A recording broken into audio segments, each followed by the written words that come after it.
Hi, everybody. A little bit windy getting over here.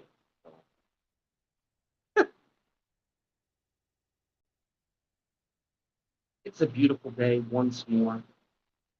We are here by the river, smile, with joy, with light. I hope you're doing absolutely marvelous today. I know I shouldn't be playing with the camera, but I am. The way it goes. You play around a little bit. Hmm, good coffee. A quick visual descriptor. I have long brown hair, glasses, black coat, blue overcoat, coffee cup in hand. I have a river behind me. There's not much snow, and we have the sun rising at the trees in the distance. It's beautiful. It's a wonderful day. I'm glad to share it with all of you. I hope you have your coffee, your tea, whatever it may be, whatever gets your day going. Water, juice, hot chocolate, you know, hot beverage, cold beverage, decaf, as long as it makes your day good, wonderful, as long as it's what you want. Get a cup of. That's one thing that we always have to remember. The first person in many ways that we need to make happy is ourselves. It can be very hard to go out and try to make other people happy if we haven't been taking time for our own happiness. This is just the way it is. And the same thing applies to our goals, our dreams, our career, our art, our craft, or whatever your end looks like. Now, of course, I use the word end, and in reality, once we get to the point we want to be at, that's not the end, that's just a part of the journey. But you might be feeling like, if only I was selling my art, I would have made it. That's it. That's all I need. And that can limit us in a way. Though I will not discourage you from keeping that goal, retaining that goal, holding on to it tightly, and pursuing it passionately. We need to pursue things passionately.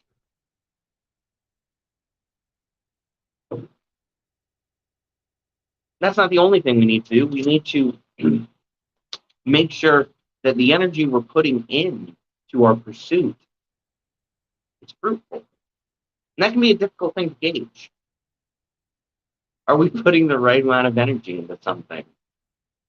Well, truth is, for a lot of people, we're not. And that's okay. You might not realize you're doing it, but you might be putting a lot of energy into the wrong places. One of the things that you really need to consider on your path to your dream, whether you want to be a writer, a painter, a video editor, whether you have some big sales job in mind, maybe it's a degree, maybe you're working towards a postgraduate or a master's or any of these other wonderful degrees, maybe that's what you're pursuing. Maybe you just are on your way to achieving some level of success in your hobbies. Regardless of what your dream is, what your goal, motivation is, it may be, not for everyone, but for some of us right now, that you're putting your energy into it the wrong way. And one of the ways that we can actually be detracting from our focus and intention is by forgetting that the most important person in this path is us. It's not the dream. The dream is what's going to be fulfilling for us. But the most important part of the dream is you.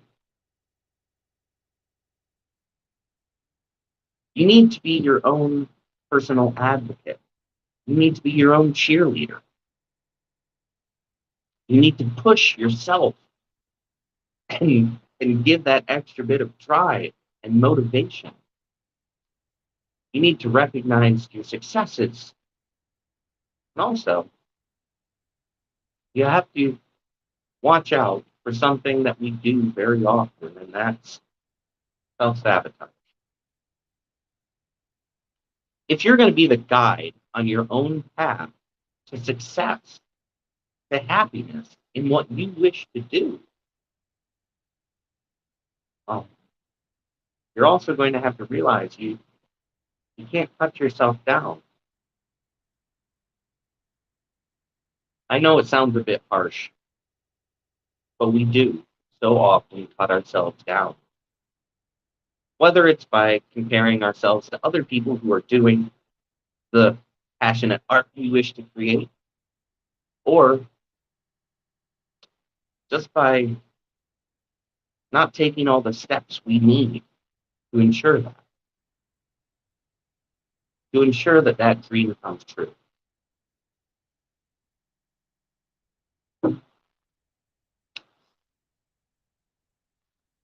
The bottom line is, if you're not putting yourself up and out there, if you're not advocating for your own passion, if you're not leading yourself down the path to success, then you're not going to get there. Our dreams and our goals, they don't get handed to us. And I'm sure you already know, it takes a lot of hard work to get where you want to be. But sometimes we'll let our guide be our insecurities. Sometimes we'll let our guide be just achieving the dream. In doing that, we can often forget our own happiness and the reason that we started our path. Most certainly, you should never forget your own happiness. Make sure you enjoy what you're doing. There will be hard work, and there will be frustration, and there will be difficult days. But there'll also be joy, fulfillment, another reason to smile. However, if you're not advocating for yourself, if you're not focusing on your goals, the step by steps, the individual points that bring you to your dream job or your dream success or your new degree, you might find yourself frustrated, stressed, worried, feel the weight of not having gotten there yet. To be the guide on your own path to success also means getting out of your way. We have to get out of our own way.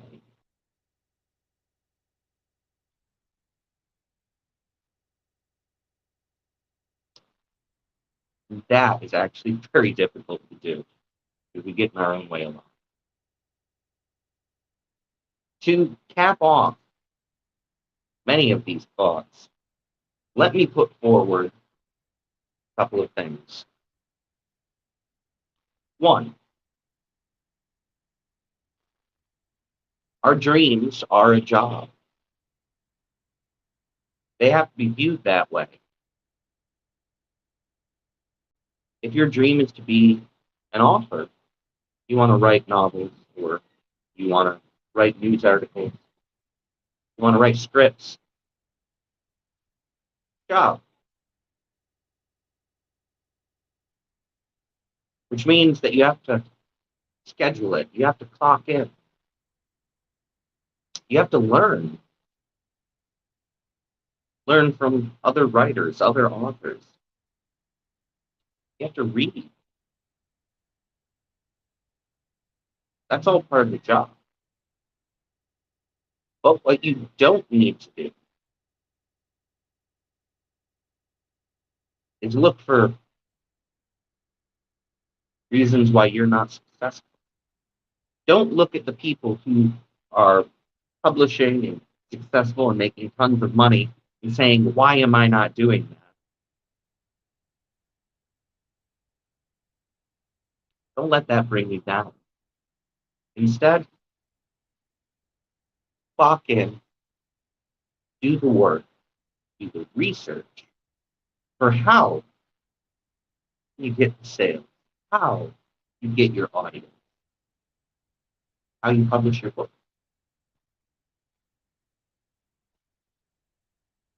Do the work.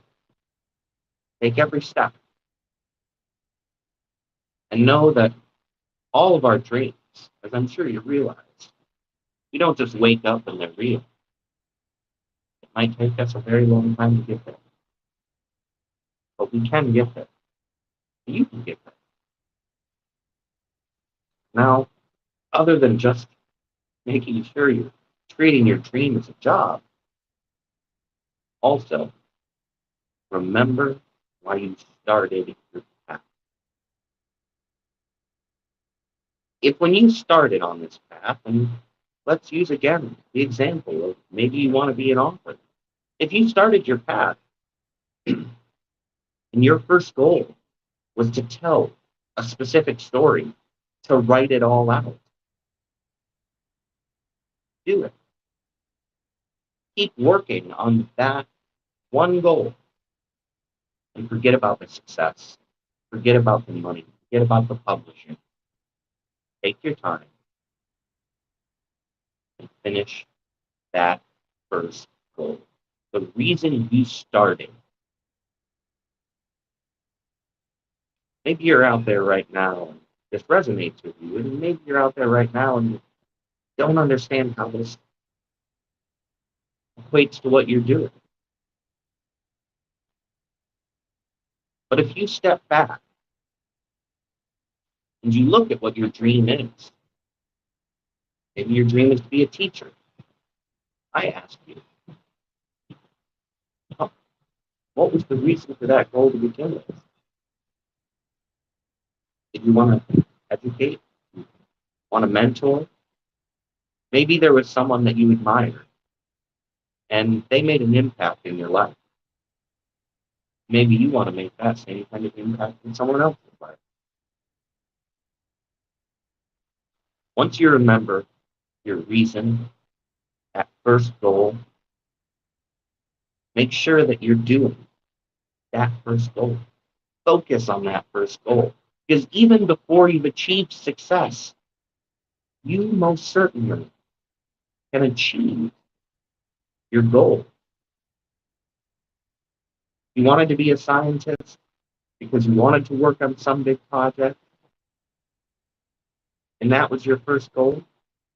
There are jobs out there that will allow you to work in research teams, oftentimes long before you have your degree. Start seeking your money. I would just like to take a moment to remind everyone you deserve an extra cuppa. You're amazing. You are the guide on your own path to success. Get yourself a coffee, tea, whatever it may be, whatever makes your day amazing. This is good coffee. Before I get going today, I'd just like to remind everyone that on March 19th, that's Saturday, I will be hosting the Art of Feeling Abstract Expression Art Workshop. You can sign up on Eventbrite. Depending on where you're watching, or where you're joining me right now, there's going to be a link somewhere nearby. You want to go ahead and click on that, sign up, and get your tickets. Of course, the Art of Feeling is an art workshop where we're going to explore feeling abstract art. It's going to be wonderful. Remember, you need zero art experience to come in here. So if you've never painted or if you've been painting for many years, this workshop is still for you, no matter what level of skill you have. Please consider signing up, but if you can't sign up this month, I completely understand. There is a calendar where every third Saturday of the month for the rest of this year, there will be an art workshop, so you can sign up to whichever one fits with your schedule. I encourage you to sign up to as many as you want, because it's a chance for all of us to get together, to learn, grow, to experience art, to express our feelings, to have a really good time together. You'll get a chance to make a painting. You'll get a chance to interact with the lessons, as well as the conversation. But of course, if you just want to watch, you can leave your camera and your microphone off for the event. Simply follow along. No matter how you wish to engage with the workshop, you are welcome to. Now, I'm going to be getting out of here. I hope you all have a beautiful day. Get yourself that cuppa. You deserve it. Be excellent, my friends. I'll see you all again real soon. Take care. Bye, everybody.